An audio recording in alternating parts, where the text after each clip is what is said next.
El podcast librero llega gracias a Busca Libre.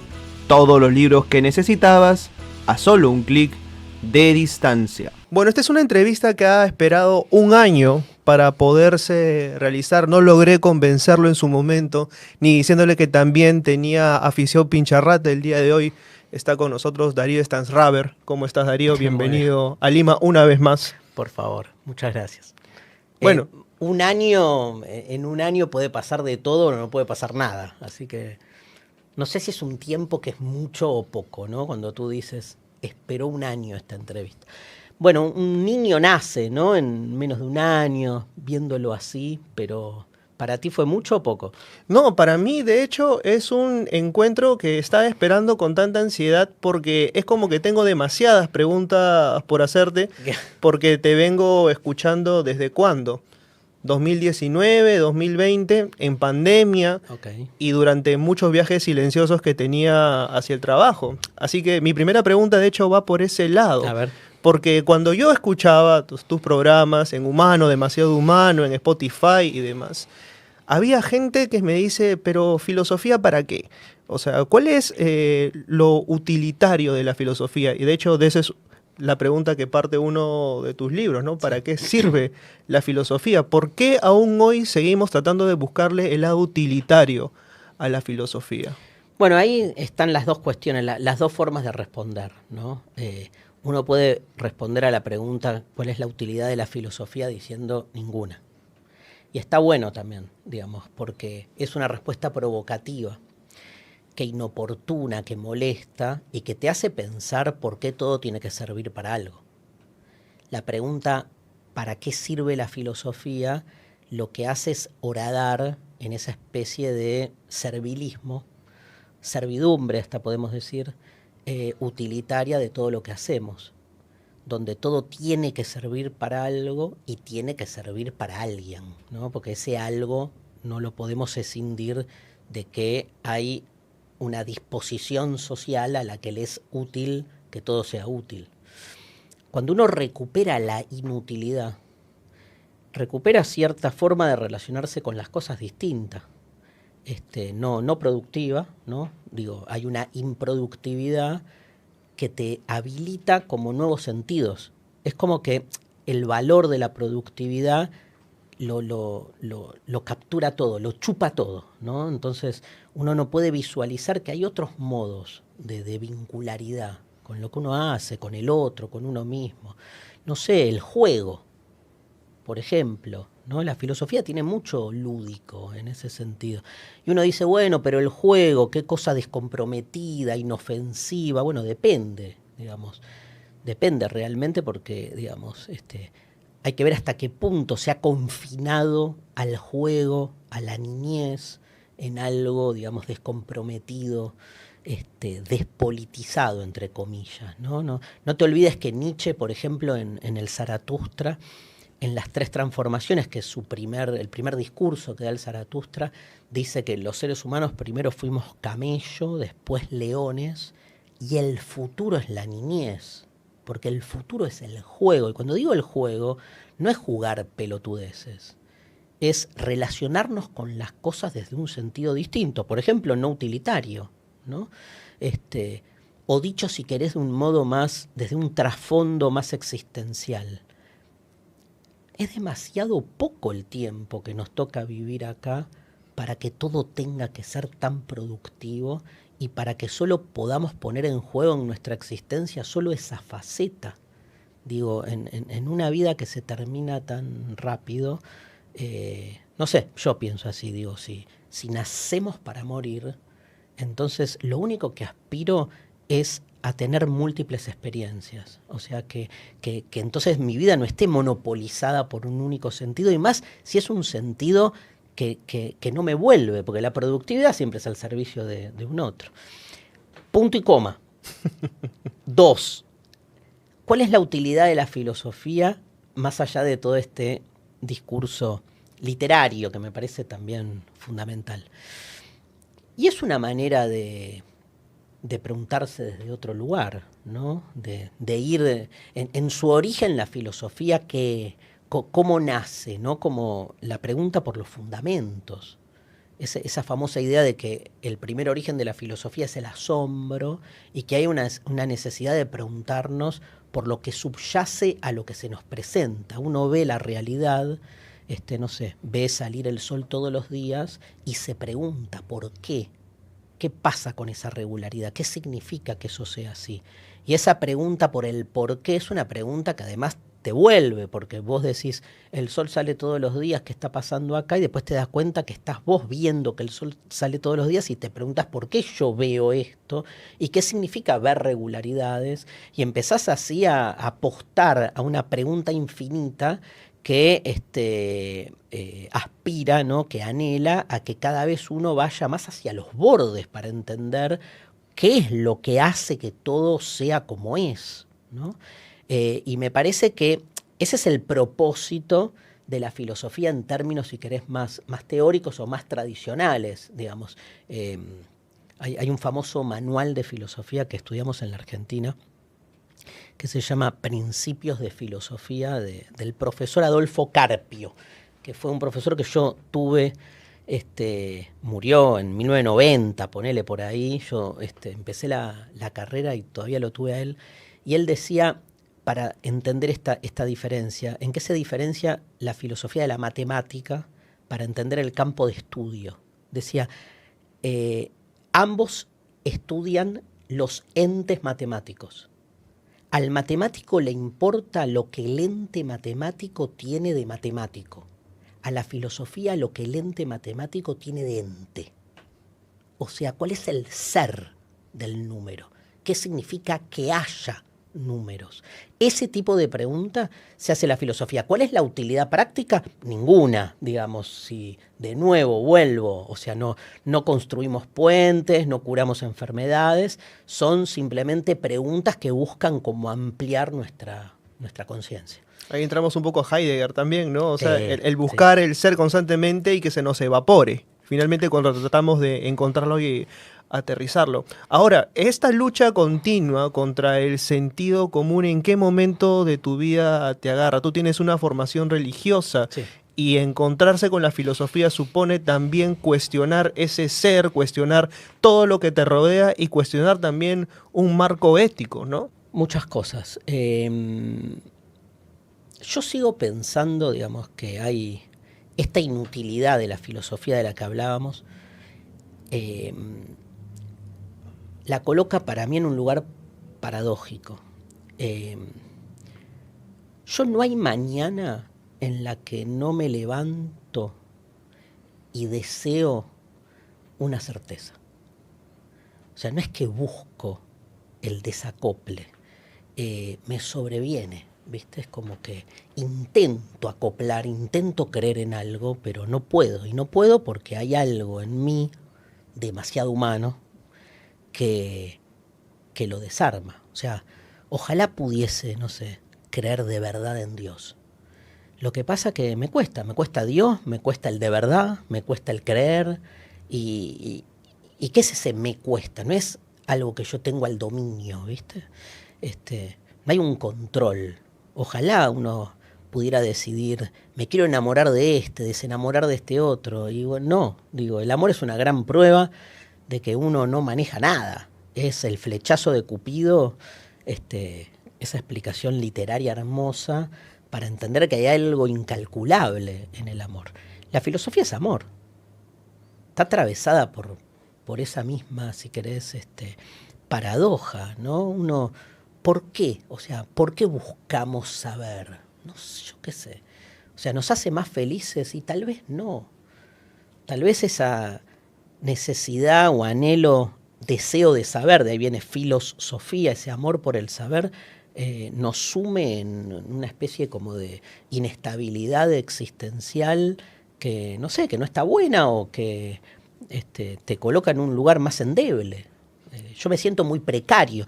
Digo todo esto y te dejo ante tu pregunta de qué pasó. No sé, o sea, yo iba a una escuela religiosa, rezaba, creía en Dios y tenía todas las respuestas. Evidentemente algo se desacomodó porque un día dije, no puede ser, en 6 días creó el mundo. Era como, me acuerdo de chiquito, era, ¿no? Y Moisés abriendo las aguas del Mar Rojo me parecía como algo que me empezó a hacer ruido, ¿no?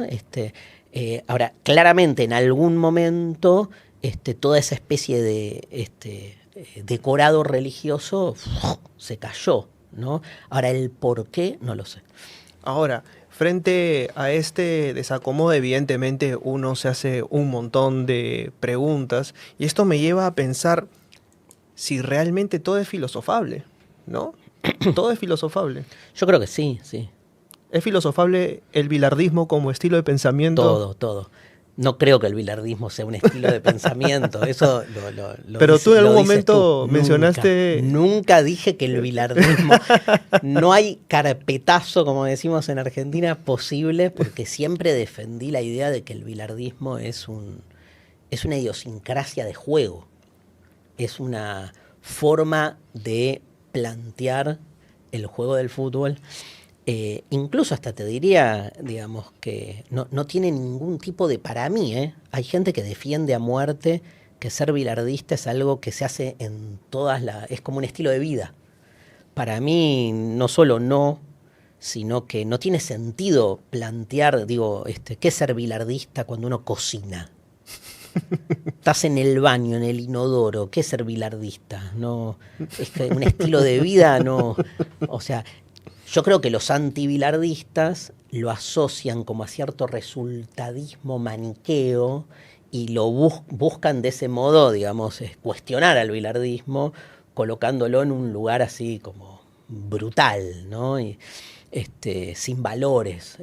Yo creo que como todo concepto, mira, como toda categoría, digamos, al interior de una categoría pululan versiones distintas. Le podés entrar por lugares distintos.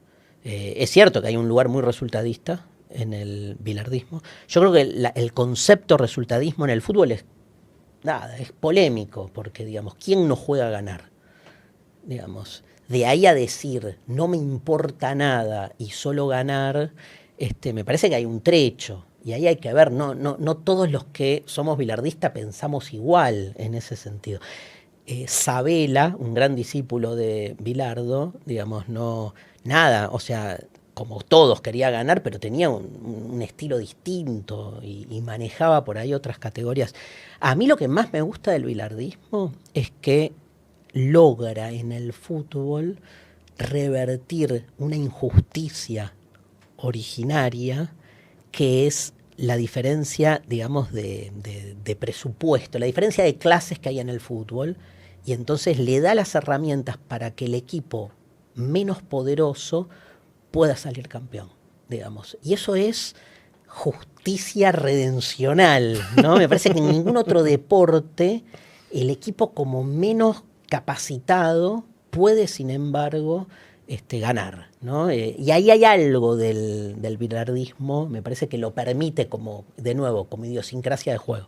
Ahora, tú mencionabas al inicio el tema de lo lúdico, ¿no? Y ahí lo relaciono con la pesadilla de Byung-Chul Han, que vendría a ser la dictadura de las cifras, ¿no? Sí. ¿Lo lúdico muere cuando se le otorga una cifra al costado? O sea, ¿se pierde el afán por simplemente salir y divertirse y aplicar justamente la doctrina del resultado? Yo no sé si el juego es simplemente divertirse.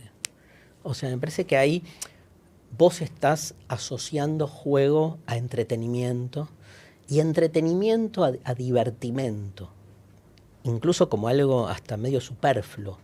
Al revés, yo de algún modo lo que vengo desde, o por lo menos intenté responder en la primera pregunta, que nada me parece más serio que jugar. Los niños juegan en serio. Jugar, crecer es recuperar la seriedad con la que jugábamos de niños. Eso dice Nietzsche. Crecer es recuperar la seriedad con la que se jugaba de niño. Y me parece que nada es más serio, pero plantea un esquema distinto. Digo, cuando vos jugás, no sé, a una película. Yo me acuerdo que jugaba con los Playmobil, ya en mi época ya hacía como historias de películas. Veía películas en la televisión, Me acuerdo una que veía en mi época, que es más vieja que yo, que se llamaba El puente sobre el río Kwai, que era una película de la guerra, de la Segunda Guerra Mundial, Estados Unidos y Japón. Y entonces era un grupo de prisioneros norteamericanos que tenían que construir un puente, pero ellos sabían que le estaban dando a Japón la posibilidad de que gane la guerra, digamos. Y entonces, pero había los que construían el puente estaban orgullosos, gran paradoja filosófica de que el puente estaba bien construido. Y uno de los que los diseña decide al final hacerlo estallar, ¿no? Bueno, tremenda película, muy de otra época. Yo la montaba con los Playmobil, estaba 2 horas y montaba, me la sabía de memoria, todas las escenas y el puente que se caía. Yo lloraba y me angustia. Eso es juego. El juego tiene que ver con algo dionisíaco, que es con la intensidad que uno le pone ahí. Por eso digo, es independiente de... No es que el juego uno lo liga al divertimento, y ni siquiera creo que la diferencia en el fútbol, por tomar, pero en este ejemplo está claro, sea entre me divierto, juego a divertirme o juego a ganar. Ahí hay un falso binario. Pensé que de algún modo lo que llamamos bilardismo, entre comillas, y no todos, porque hay muchas interpretaciones del bilardismo, pero lo que a mí me interpela es como buscar desarmar eso, ¿no? Digo, yo me divierto jugando al fútbol, intentando ganar, y también juego, y el juego me provoca desazón, tristeza. Digo, cuando Estudiantes de La Plata pierde, y no deja de ser un juego, digamos, yo estoy como cuando el soldado hacía estallar el puente, ¿viste? O sea, hay algo que me repercute. Pero me parece que genera una distancia interesante. O sea, si realmente pensásemos la cosa lúdicamente, recuperaríamos una distancia de cierta libertad, que es lo que en general en el sistema en el que vivimos no podemos. Todo está obsesivamente demasiado implicado. Se nos va la vida en cada pequeña pelotudez que hacemos, ¿viste? Y me parece que el juego nos permite, digamos, tomar una distancia que no es descompromiso, porque yo no creo que estar tan insertos en cada cuestión implica un mayor compromiso, porque el compromiso implica elegir, y para elegir hay que tomar distancia, si no uno está demasiado enceguecido en lo que esperan de uno. Ahora, hay rayos de conciencia que le dan a uno cada tanto. A mí me pasó en algún momento en que te cuestionas absolutamente todo lo que está a tu alrededor, y lo remito también a algunas fábulas o algunos inicios de cuentos clásicos de leyendas europeas, africanas, en las cuales la conciencia, lejos de ser un regalo, es un castigo.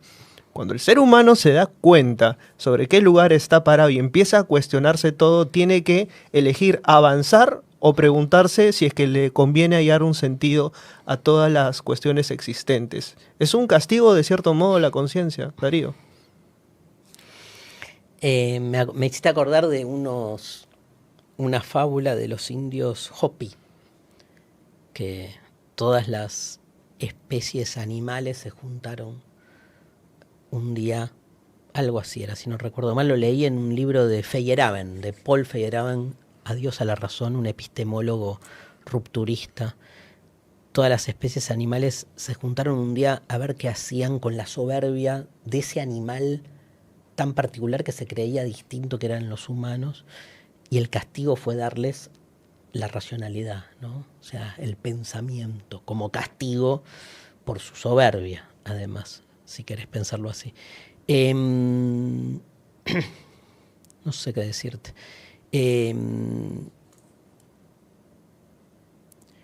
Diferenciaría castigo de ciertos sentimientos que tienen mala prensa en nuestra cultura farmacológica, en nuestra cultura de la felicidad infinita, nuestra cultura de cara de publicidad de dentífrico, donde... Muy Cortázar eso. Sí, total. Donde se supone que ser feliz es que no te pase nada. Yo creo que ser feliz es que, nada, es perder un partido de fútbol, digamos, obviamente. Y, ¿por qué ser feliz? Porque la felicidad tiene que ver con el anhelo de realización, de que nos pasen cosas. Vuelvo a Dionisio ahí, ¿no? La felicidad tiene que ver con ese desbordamiento permanente de bordes impropios, donde se nos obliga, ¿no?, a reproducir esquemas que no tienen que ver con uno. Entonces, la conciencia, la lucidez a la que vos te referís, me parece, es la conciencia de tener conciencia. Digo, la filosofía nace cuando, además de pensar, pensamos que estamos pensando. Yo ahora estoy hablando contigo y al mismo tiempo me doy cuenta que estoy hablando contigo. Pero yo podría estar hablando contigo como estoy hablando ahora, no estoy pensando que estoy hablando contigo. Ahora sí estoy pensando que estoy hablando contigo. Me escindo en dos. Me puedo escindir en tres, porque mientras estoy pensando que estoy hablando contigo, también estoy pensando en que a la noche tengo una cena y que estoy contento, y a la vez hay un cuarto que es que quiere tomar un café. Digo, ese despliegue casi esquizofrénico, podríamos decir, entre comillas, da origen a la filosofía, porque la filosofía pregunta no sobre las cosas, sino sobre esa relación tan particular que hay entre el sujeto y el objeto, que de por sí es una relación cuestionable, ¿no? Cuando uno tiene conciencia de que tiene conciencia, entonces aparecen estos sentimientos, estos temples, digamos, heideggerianamente, que tú traes, ¿no? Lo que nos afecta, que es la angustia, la tristeza, la pena. Yo creo que no hay que rehuir, que son estados de ánimo que nos devuelven a una relación distinta con la realidad, sobre todo porque son temples que fueron históricamente domesticados por improductivos, justamente, porque si vos, en vez de ir a trabajar todos los días 8 o 10 horas y hacer lo que se te exige que tenés que hacer, te estás preguntando al mismo tiempo por qué mierda tengo que trabajar para otro, y no vas a ser muy eficiente en tu trabajo. O sea, la pregunta es liberadora en ese sentido. Aunque no hagas nada, digo, hay algo, aunque no hagas nada en términos, si querés, más políticos concretos, hay algo en vos que se va a mover. Yo creo que hay que recuperar esos temples, siempre diferenciando hasta donde uno puede los límites. Una cosa es angustiarte existencialmente frente a la conciencia de que hagas lo que hagas, igual te vas a morir. Y otra cosa es angustiarte porque se te inundó la cocina, porque se rompió un caño. Esa angustia, nada, llama a un plomero y terminás con el problema. Ahora, la angustia de saber que te vas a morir, no hay un plomero para la muerte. No la vas a resolver llamando a alguien.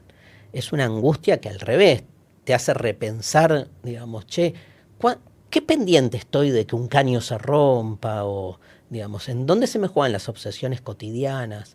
Byung-Chul Han tiene un texto, no me acuerdo cuál de tantos que escribió, donde habla de una especie, ¿cómo lo llama? Algofobia, que es como una especie de fobia al dolor. Claro. Que es muy de nuestro tiempo, el no querer, el no dejar que la cosa duela. La cosa duele. ¿Cómo no va a doler si nacemos para morir? ¿Cómo no va a doler si todo el tiempo, digamos, estamos lidiando con nuestras limitaciones? Y que también duela nos hace humanos. Porque si no, digamos, como eximirnos de todos esos temples es que el humano se convierta en otra cosa. ¿En qué? En una cosa, básicamente, ¿no? Las cosas, hasta donde sabemos, no sufren, ¿no? Bueno, filosofar es justamente lo que acabas de hacer, ¿no? Es básicamente diseccionar, separar y analizar individualmente, ¿no? O sea, qué tan dispuestos estamos hoy los seres humanos en una sociedad que va a una velocidad, otra vez volvemos a Byung-Chul Han, en la que parece que damos todo por sentado y no cuestionamos prácticamente nada. Alguien alguna vez me dijo, no es que el peruano o que los latinoamericanos o que la gente no piense, sino que la gente sobrevive. Y en ese estado de supervivencia es difícil llegar a ese grado de introspección. Puede ser. Es una clásica polémica, ¿no? También es cierto, volviendo al ejemplo que te daba antes, y como enlazándolo con esto que tú dices, que el que está sobreviviendo le es mucho más inmediata la pregunta acerca de su acontecer. O sea, ¿por qué? ¿Por qué a mí? ¿Por qué así? ¿Por qué de este modo? ¿No? Porque también hay un prejuicio, ¿no? El prejuicio de que para hacer filosofía uno tiene que tener como cierta situación económica apacible, ¿no? Digamos. Pero también me parece que es un modo de, digamos, de construir un imaginario para el cual la filosofía es algo inofensivo, es algo de personas que no tienen urgencias. Yo no creo eso. Yo creo que justamente ese despertar de la conciencia se puede dar en diferentes situaciones, pero las situaciones límites son muy propicias para eso. Entonces, en estado de supervivencia, digamos, lo que no te, probablemente lo que no te provea la filosofía en ese caso es de una herramienta concreta como para mover el lugar en el que estás. O sí, ¿no? Es la famosa frase de la famosa tesis 11 sobre Feuerbach de Marx, que decía: la filosofía no ha hecho otra cosa hasta ahora que interpretar o explicar el mundo. Llegó el momento que se dedique a transformarlo, ¿no? Esta idea de la filosofía como práctica, ¿no? Donde de algún modo interpretar al mundo a esta altura, por ahí distinto a la época en que Marx escribe esto, es una manera de transformarlo también, más en un mundo como el nuestro, que es básicamente un conflicto hermenéutico, una compulsa de interpretaciones. Eso. O sea, aquí voy a irme un poco ya en teoría, pero quería ahondar sobre esto. Cuando alguien utiliza el término yo soy más pragmático, lo está utilizando necesariamente en el sentido incorrecto de creer que solamente hay que llevar la teoría a la acción, o el pragmatismo es algo mucho más allá de eso. No, bueno, como muchas categorías son categorías en disputa. El modo en que se las define, no hay, ¿viste? Es como la palabra hoy más en boga en esa disputa, digamos, semántica es progresismo. Digamos, que te das cuenta cómo a lo largo de los últimos 30, 40 años pululó de ser una cosa a otra, de tener una valoración positiva, negativa.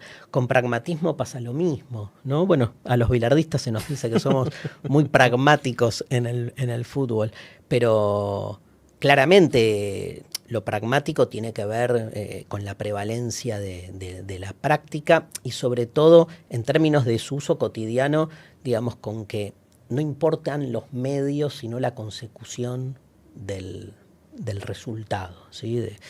El pragmatismo norteamericano es una corriente filosófica concreta que tiene autores, ¿no? John Dewey, William James, en el siglo XX Richard Rorty, donde ahí hay una idea de qué es lo verdadero. Lo verdadero es aquello que sea útil para el desarrollo de mayor libertad y justicia del ser humano. Entonces, como esta idea de, digamos, no discutamos metafísica, sino resolvamos problemas concretos, ¿sí? John Rawls tiene un libro cuyo subtítulo es Política, no metafísica.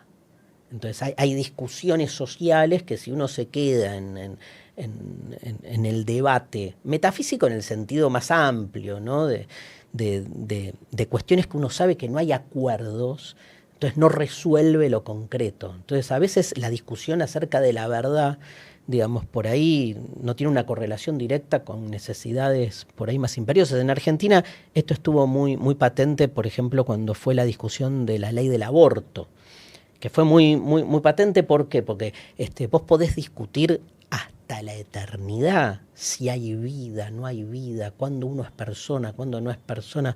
Son versiones, son interpretaciones.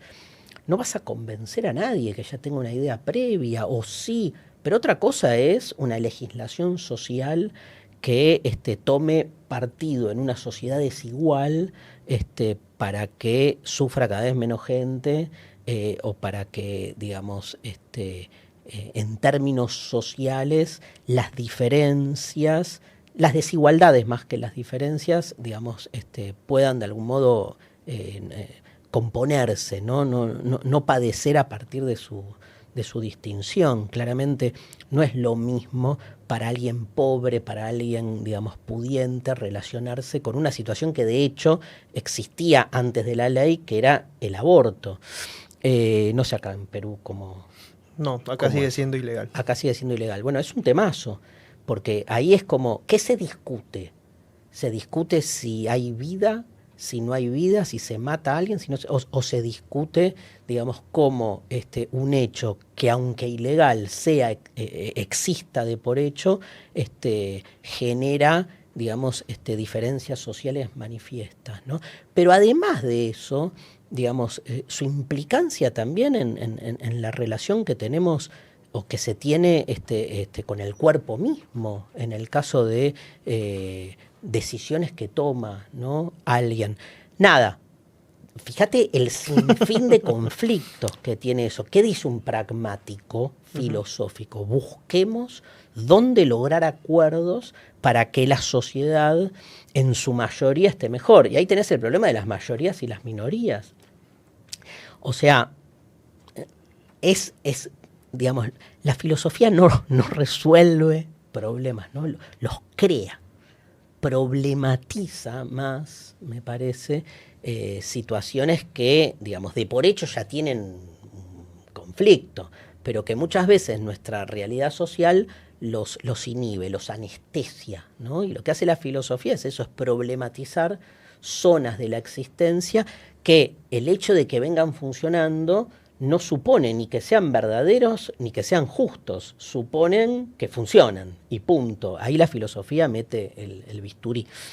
En este constante cuestionamiento a las cosas, si hay un tema que creo que genera un montón de discrepancias y también posturas y también debates, y que todo el mundo cree saber lo que es justamente el amor, ¿no? Creo que tenemos diferentes formas de amar o de concebir al amor. Y hay una frase en el libro que es "El amor es imposible", es el libro que vienes aquí a presentar. Y mencionan lo siguiente: el amor es eso que los seres humanos no sabemos qué es y sin embargo lo decimos. Sí. Y a partir de eso generamos toda una serie de concepciones que pueden remitirse a ser básicamente la copia de nuestro primer gran amor o de lo que entendemos que es amor. Y tú usas ahí un ejemplo práctico con una chica llamada Silvia.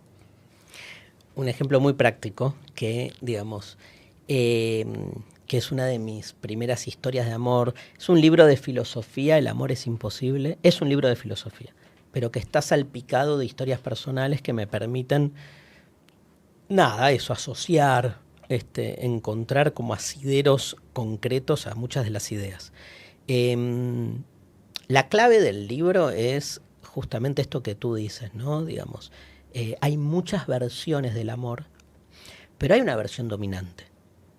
Y esa versión dominante, cuando uno la empieza como a rascar, se empieza a pelear, le empieza a encontrar sus dobleces, empieza a darse cuenta cuán lejos esa versión dominante está, digamos, de otras formas del amor y cuán fuerte es su voluntad de que esas otras versiones del amor no aparezcan, ¿no? Esa versión dominante del amor se sintetiza en la idea de que el amor es la búsqueda de una otra mitad, ¿no? De mi otra mitad, no de una, de mi otra mitad.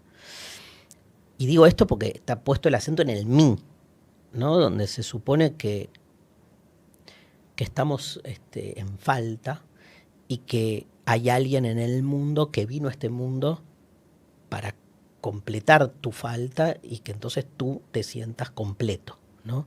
Una idea muy utilitaria, de nuevo, del amor, cuando se supone que el amor es absolutamente un hecho no solo inútil, sino que inutiliza todas tus prácticas, porque cuando uno se enamora queda medio dado vuelta. Y ahí, o sea, mencionas también, por ejemplo, lo que significa el tiempo cuando Claro. uno está enamorado, ¿no? El tiempo es lo primero que desaparece, Totalmente, ¿no? totalmente, siendo el tiempo la mercancía productiva más importante de nuestra sociedad.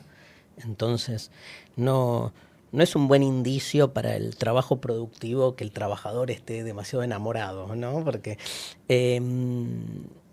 le quita como fuerza de trabajo en algún punto. Yo creo, esto que tú traes de mi primera experiencia, digamos, tiene que ver con la idea, ahí yo juego mucho con la idea de que el amor no solo es imposible, sino que siempre está por venir. Es imposible porque siempre está por venir. ¿Qué significa que siempre está por venir? Que incluso nosotros mismos con nuestros amores no son amores realizados. No hay un amor realizado. O sea, de hecho, si lo piensas desde ese lugar, un amor que termina de realizarse, entonces termina, digamos, como terminó la película. Che, realicé mi amor, listo, ¿con quién sigo? Digamos, porque la idea del amor realizado es la idea de que entonces el amor tiene un final. El amor es amor porque no tiene un final. Por eso es imposible, porque si fuese posible, estaría estructurado por la misma lógica de todo lo que es posible, que es que empieza y que termina. ¿Por qué está por venir? Porque nunca vas a terminar de tener la experiencia completa del amor, porque el amor justamente es esa búsqueda sin fin, ¿no? Con tu propia pareja, no es que tiene que ser con muchas parejas, no importa, como sea. Porque no es que el amor está siempre por venir, entonces ¿quién sigue en la lista? No, la lista puede ser una sola persona, pero hay algo que siempre está en juego ahí, ¿no? Claro, y en ese juego se asume que hay roles absolutos. Por ejemplo, tú dices, por ejemplo, pareciese que para algunas personas, más allá de la monogamia no hay, más allá del capitalismo no hay. Claro. Entonces es como que se asumen que son verdades absolutas y justamente la filosofía trata de demoler esto, que no existen verdades absolutas. Totalmente, y menos en el amor, ¿no? Y el primer amor, ¿no? Es porque después uno en esa especie de construcción lineal, así empieza el libro, la primera tesis dice que el amor es imposible porque todo amor es copia de un primer amor que es el único amor verdadero, pero que además nunca existió. Esa es la primera tesis. Porque ese primer amor también es un amor que cuando uno piensa cuál fue su primer amor, no es algo taxativo y definitivo. ¿En qué sentido? En que pueden pasar unos años y puede volver a tu conciencia una historia de amor que tenés, no sé, por algo ocluida, o te podés dar cuenta que el criterio por el cual elegías a tu primer amor de aquí a 10 años es otro. O porque de aquí a 10 años vas a conocer a alguien que para vos va a ser de verdad tu primer amor, porque todos los amores anteriores te van a parecer una estupidez. Entonces, en esta forma de deconstruirlo todo, la idea de que hay un primer amor como un punto fijo que marca un pasado a partir del cual nuestra vida se nos estructura, también es demolible, también es deconstruible. Por eso digo en el texto que el primer amor también está siempre por venir. Y que también, obviamente, esa idea es paradójica, ¿no? Porque si el primer amor uno lo pone en el pasado, que esté siempre por venir, se supone que está en el futuro, y ahí de nuevo se descuajeringan los tiempos. Es una búsqueda constante del deseo. Sí, el deseo es búsqueda constante, ¿no? El deseo es deseo porque nunca alcanza su objetivo. Entonces genera una sensación al mismo tiempo de mucha potencia, de mucha intensidad, pero también de mucha carencia, de mucha falta.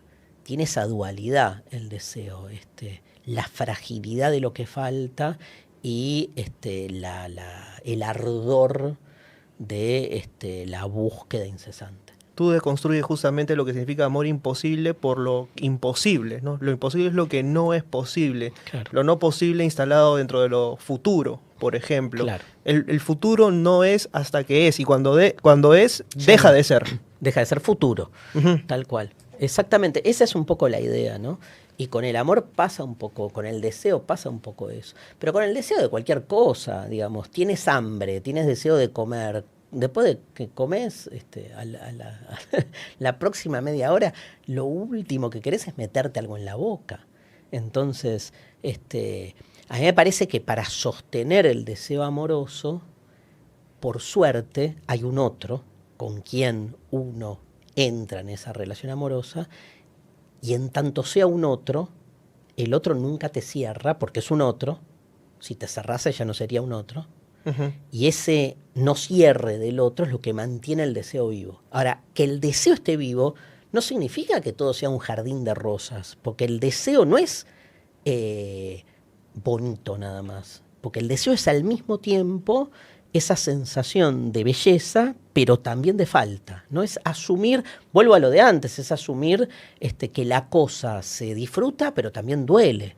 Es asumir que puedes estar ganando un partido 3-0 y de repente te lo dan vuelta y pierdes 4-3. No es una remisión. No, eso dolió, eso dolió. Ese fue un golpe No bajo. dolió, no. Es anecdótico, no sé de qué hablas. Preguntémosle a Luguercio. Qué grande, qué partido, qué raro, ¿no?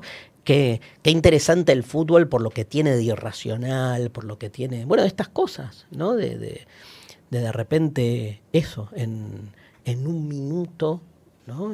La alegría de un pueblo aparte, ni hablar en los mundiales, tiene una implicancia muy, muy importante. Hay una frase de Borges, ¿no? No sé si la dice en Tolón Okbar Orbistertius o en alguno de estos relatos de ficciones que dice: hay un solo momento en la vida del hombre que es cuando sabe por fin y para siempre quién es.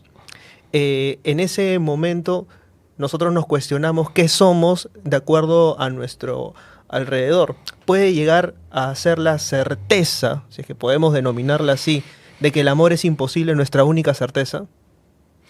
No porque, digamos, el amor es imposible, no es una certeza.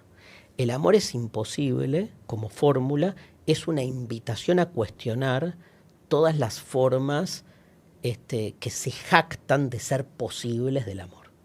O sea, es más, no es como cuando Sócrates, siempre me acuerdo de la escena en la que Sócrates claramente se da cuenta que si hay una verdad, no está en este mundo. Si hay una verdad, no está en este mundo. Y que entonces lo que le queda a él como filósofo, ¿qué es? Cuestionar a todos los que se creen los dueños de la verdad. Porque si la verdad no está en este mundo, si quieres una única certeza, que el que habla en nombre de la verdad la está usufructuando y la está usando para su propio interés.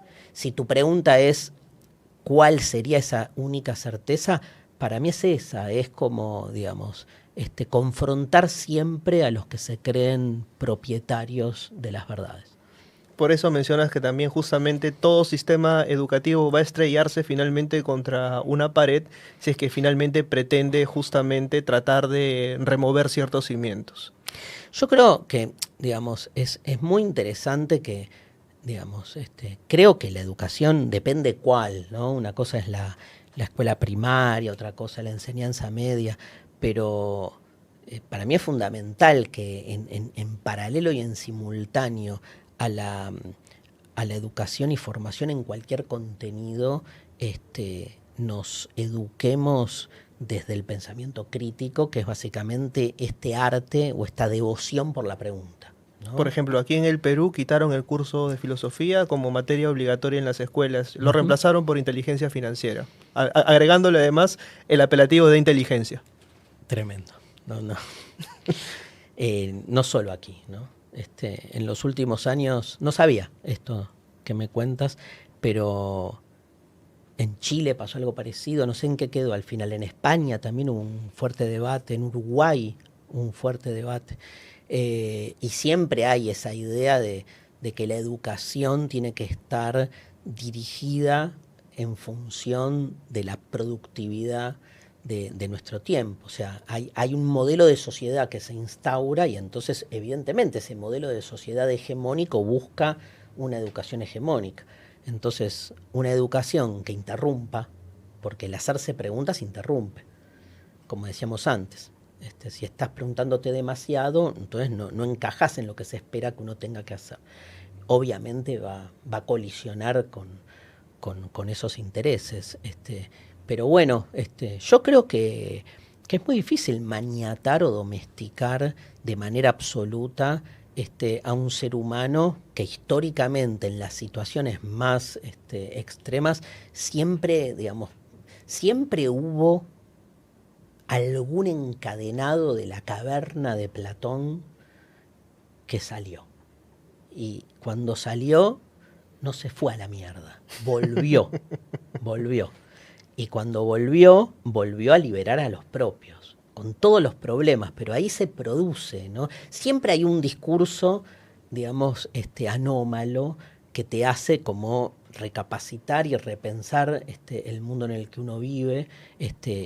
Yo creo que la filosofía tiene mucho de eso, pero también hay otras formas, otros lenguajes, el artístico. Ahora, al interior del arte tenés de todo, tenés un arte absolutamente funcional al sistema, en la filosofía también. Digo, filósofos, no te olvides, fueron Marx y Santo Tomás de Aquino. Digo, y a los dos les cabe el mote de filósofos, ¿eh? No es que uno sí, otro no. Y te digo a dos, en dos extremos como muy, muy notorios, y donde probablemente los que adoren a uno no acepten al otro, ¿no? Y lo interesante de la filosofía es justamente ese conflicto entre esas dos lógicas y entre las múltiples formas de pensar que tiene la filosofía. ¿Hacia dónde te vas a desplazar físicamente en la FIL para hablar de estos libros y otras cuestiones más, Darío? Voy a estar en la sala, no me acuerdo. Blanca Varela, me dicen Blanca aquí. Varela. Tienes ahí un productor que está atentísimo. Sí, en la sala Blanca Varela a las 7 de la tarde del día sábado, 3 de agosto. Y después el domingo 4 voy a estar en la Librería Sur, firmando libros a las 5 de la tarde. Y nada, muy contento de estar aquí en Lima. Hay mucha gente aquí en Perú, en todo Perú, que me sigue, que me escribe, que sé que se enganchó con la filosofía a través de mis videos y de mis libros, así que feliz siempre de poder compartir un poco de esto. Y tú comparte ese podcast, dale like, comenta, suscríbete. Gracias por estar en esta entrevista, Darío. Por favor. Nos vemos la próxima semana a la misma hora por el mismo canal, pese a muchos por el mismo conductor. Chau, chau.